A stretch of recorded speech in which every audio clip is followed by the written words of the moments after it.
ಇನ್ನು ಸಿದ್ದರಾಮಯ್ಯ ಬಂದಾಗೆಲ್ಲ ಹಿಂದೂಗಳನ್ನ ತುಳಿಯುವಂತಹ ಕೆಲಸ ಆಗ್ತಾ ಇದೆ. ಕಾಂಗ್ರೆಸ್ ಸರ್ಕಾರದ ವಿರುದ್ಧ ಕೇಂದ್ರ ಸಚಿವೆ ಶೋಭಾ ಕರಂದ್ಲಾಜೆ ಕಿಡಿಕಾರಿರೋ ರೀತಿ ಇದು. ನಾಗಮಂಗಲದಲ್ಲಿ ನಡೆದಂತಹ ಗಲಭೆ ಘಟನೆ ನಮಗೆ ಬಹಳಷ್ಟು ದುಃಖ ತಂದಿದೆ. ಇದರ ಹಿಂದೆ ಸಿಎಂ ಸಿದ್ದರಾಮಯ್ಯ ಅವರ ಕುಮ್ಮಕ್ಕಿದೆ ಅನ್ನುವಂತಹ ನೇರ ಆರೋಪವನ್ನ ಶೋಭಾ ಕರಂದ್ಲಾಜೆ ಮಾಡಿದ್ದಾರೆ. ಅಪರಾಧಿಗಳ ಬಂಧನ ಮಾಡಿ ನ್ಯಾಯ ಒದಗಿಸ್ತೀವಿ ಅಂತ ಹೇಳಿ ಸಚಿವೆ ಶೋಭಾ ಕರಂದ್ಲಾಜೆ ಹೇಳಿಕೆಯನ್ನ ಕೊಟ್ಟಿದ್ದಾರೆ.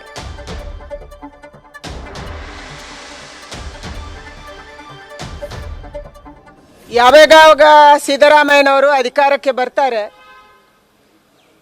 ಆ ಎಲ್ಲ ಸಂದರ್ಭದಲ್ಲಿ ಕೂಡ ಹಿಂದೂಗಳನ್ನ ತುಳಿಯುವಂಥದ್ದು ಆಗ್ತಾ ಇದೆ.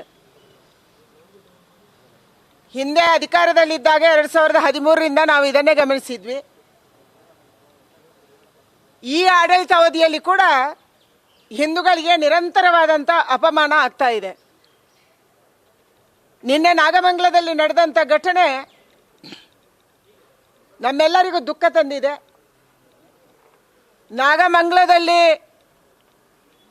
ನಮ್ಮ ಗಣಪತಿಗೆ ಕಲ್ಲೆಸೀತಾರೆ, ಚಪ್ಪಲೆಸೀತಾರೆ, ಅಂಗಡಿಗಳನ್ನು ಸುಡ್ತಾರೆ.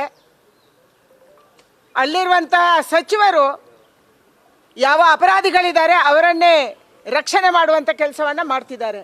ಇದು ಯಾರ ಕುಮ್ಮಕ್ಕಿಂದ? ಸಿದ್ದರಾಮಯ್ಯನವರ ಕುಮ್ಮಕ್ಕಿನಿಂದಾಗಿ ಇವತ್ತು ಇಂಥ ಘಟನೆಗಳು ರಾಜ್ಯದಲ್ಲಿ ನಡೀತಾ ಇದ್ದಾವೆ. ನಾವಿದನ್ನು ಬಲವಾಗಿ ಖಂಡಿಸ್ತೀವಿ.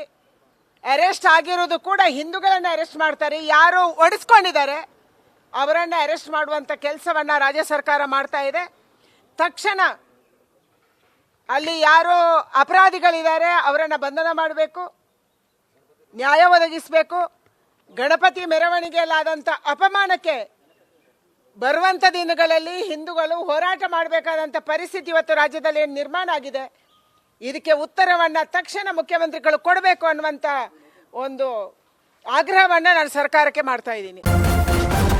ನ್ಯೂಸ್ ಫಸ್ಟ್ ನಿರ್ಭೀತಿಯಿಂದ ನಿಮ್ಮ ಪರವಾಗಿ.